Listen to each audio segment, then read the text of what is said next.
this game as best we can because, like as I said, it was a blowout win for the Oklahoma City Thunder. And I'm just pulling up the box scores real quick. And hold on just 1 second. Still waiting for the box scores to load, but essentially the final score was 117 to 95, I believe. Yes, that's the final score of this game, 117 to 95, and Luka and Kyrie in this game, they played rather poorly, and that's sort of the main reason as to why they lost, because they played so poorly. And I really didn't expect them to play this bad, especially like coming off of the series against the Clippers where they ended up beating them. I mean, Kyrie was playing very well for a majority of that series, and so was Luka. I mean, Luka wasn't really shooting that efficient, but in terms of the numbers and in terms of production, he was doing more than enough to ensure the team victory in the first round.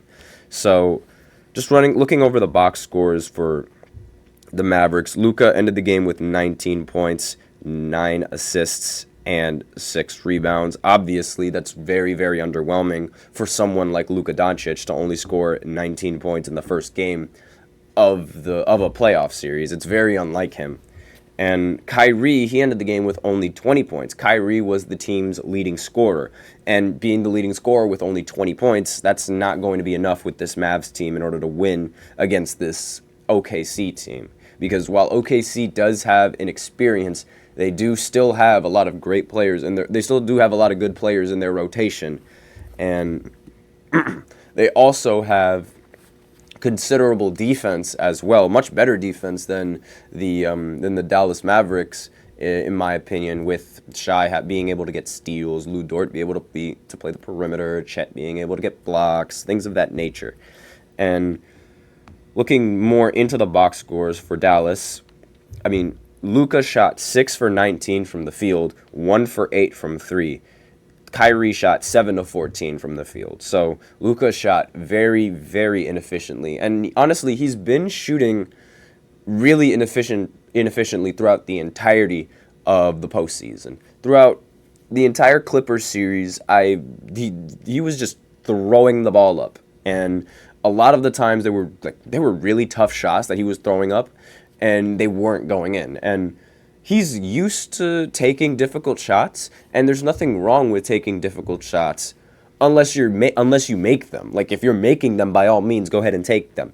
But if you're missing them, maybe taking those shots isn't the best way to get into a rhythm. But what do I know about basketball more than Luka? Regardless, it's really been the shooting woes for Luka are really what's hurting the Dallas Mavericks, and really what almost costed them losing the series against the Clippers. Because if Kyrie didn't show up, or if none of the other players were to show up against the Clippers, and if the Clippers didn't play that bad, then chances are if the Clippers didn't collapse like they usually do, or if Kawhi was even in the series, playing majority of the series, chances are that they probably would have already lost simply because of Luka's poor shooting performances. And not many people are really talking about that, honestly. They aren't talking about Luka's shooting woes in this postseason, which is honestly very surprising considering how, if this was LeBron, everyone would be on him. If this was LeBron, everyone would be on LeBron shooting 25% from 3. Every single person in the world. I kid you not. And I don't understand why they aren't I totally understand why they aren't giving Luka that same type of attention or treatment, but still, that's very, very... As a LeBron fan, it irks me because, LeBron would never be able to waltz by, and play this bad and, get away with it. He just won't. And it really sort of frustrates... It's just irking me as a LeBron fan. But now let's move on to the Thunder side of the debacle and the situation. So Shai Gilgeous, he ended the game with 29 points, 9 assists, and 9 rebounds. and obviously was the best player for the Thunder and their team. Jalen Williams, he ended the game with 18 points, 5 rebounds, and 5 assists. Chet Holmgren, he ended the game with 19 points and 7 rebounds as well. And let's see, looking the rest of the box scores, Aaron Wiggins, excuse me. Jesus, I'm used to Andrew being in the league for so long. I accidentally said Andrew. That's my apologies. Aaron Wiggins had 16 points, and Jalen Williams had 11 points. So obviously the scoring for the OKC was just much better than the scoring for Luka Doncic and the rest of the Dallas Mavericks. I mean, Shai going 8 for 19 from the field is obviously it's much better than what Luka shot from the field, and the points production is definitely much better than what Luka shot from the field as well. Chet Holmgren, he's obviously been hyper efficient as he always is. 8 for 16 from the field, 19 points. And Jalen Williams was not that efficient from the field today, but he still made it count where he needed it to. 6 for 15 from the field with 18 points. And everyone else on the team, except for Lu Dort, they all shot rather efficiently in this win over the Dallas Mavericks. And with Luka playing as bad as he was playing, it was almost like a surefire way that the OKC would end up coming out. But honestly, I'm very surprised with OKC and their recent playoff successes, because as of right now, they have yet to lose a playoff game. And I definitely would not have expected this from the youngest team making it to the NBA playoffs as the 1 seed, and then also being the young, and the lack of experience that this team has due to the fact that they are the youngest team to ever make the 1 seed. They've never been in a playoff matchup before, up until now. And honestly, it's really shocking to me, because I did not expect this OKC team to even be able to win a playoff series I never imagined that they would be able to do that. But granted, going up against the Pelicans in the first round, it was a surefire bet that they were going to end up making it to the second round. So this series right here is the series that sort of really tests OKC and just how good they really are. And if they can win this matchup, then they might have a pretty solid chance against whoever they're going to match up between the Timberwolves or the Denver Nuggets. So it's one of those two teams that's going to end up playing these guys. And I feel like I've been disrespecting Shai through a majority of the series and through a majority of the season, because Shai's been putting up at least 29 points in almost every single game. Every time I look at the box scores, he has 29 or 31 points, and he shoots very efficiently from the field. And on top of that, he doesn't take that many three-pointers. He shoots this efficiently from the field without taking that many three-pointers. And got Crucial PG in the chat. He's saying Luka stinks. That's funny. What makes you say that? Is it just the recency bias that he's got, or I know he's been shooting really bad in the postseason, and he was a little bit inefficient, but it's not like he's bad. Crucial PG has another thing to say in the chat. Shai Gilgeous-Alexander and Brunson are better. Kyrie is better too. Whoa, okay, we got a little debate here now. So. But Kyrie is the second option for the Dallas Mavericks.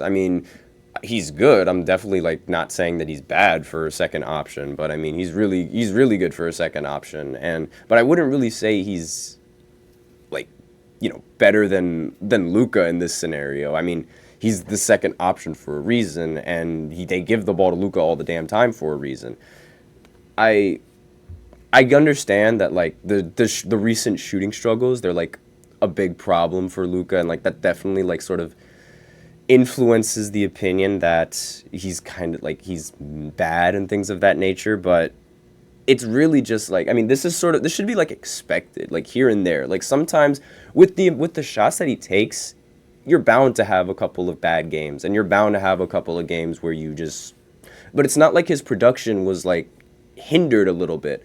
I mean, he still averaged like 29, 9, and 9 in that first round of the postseason, which is basically average Luka production. Like, I mean, what more can you really ask for other than that? And not only that, but I mean, Kyrie didn't really about SGA and about Brunson. I do think that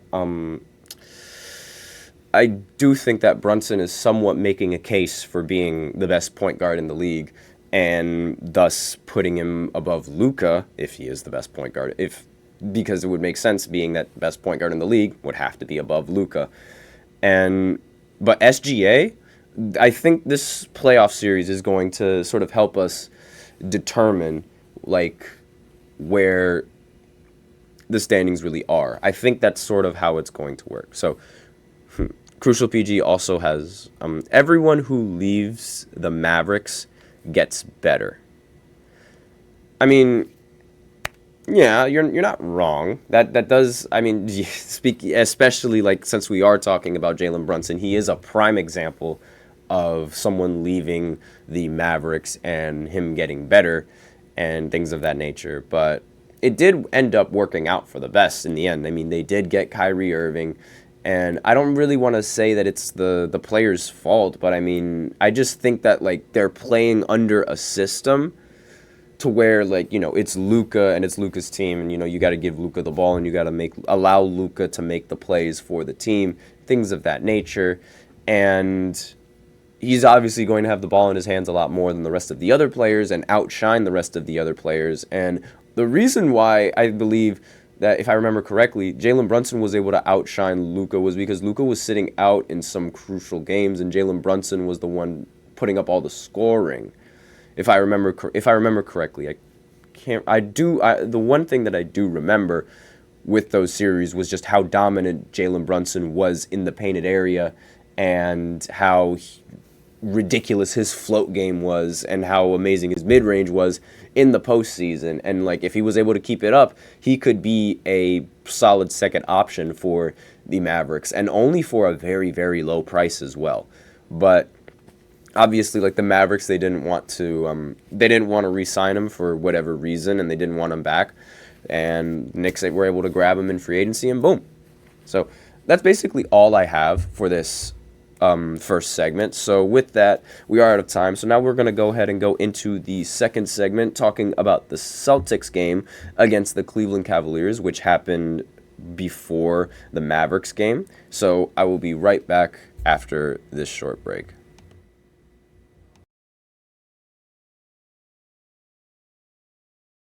I feel like I'm losing my mind. Is everybody in the world blind? Please, Lord, give me a sign, a sign. I feel like I'm losing my mind. Is everybody in the world blind? Please, Lord, give me a sign, a sign. I wanna be the greatest. Everybody on the fake shit. I look around and feel like everybody is the fakest. I make this every day and I'm impatient, hoping one day I blow up from the basement. Statement, the top is so vacant. I don't hear shit that I think is amazing. Waiting for my day when I'm playing sold out shows for 1,000 faces. Hey, give me that crown. Get in my way and to be put down. It ain't your place, all this my town. If I want that shit, then I'll get it right now. I'm losing it, the noose it fits. Some losing shit, a stupid myth. You choose to live or choose to dip. You choose to fight or lose your grip and lose a gift. I feel like I'm losing my mind. Is everybody in the world blind? Please, Lord, give me a sign, a sign. I feel like I'm losing my mind. Is everybody in the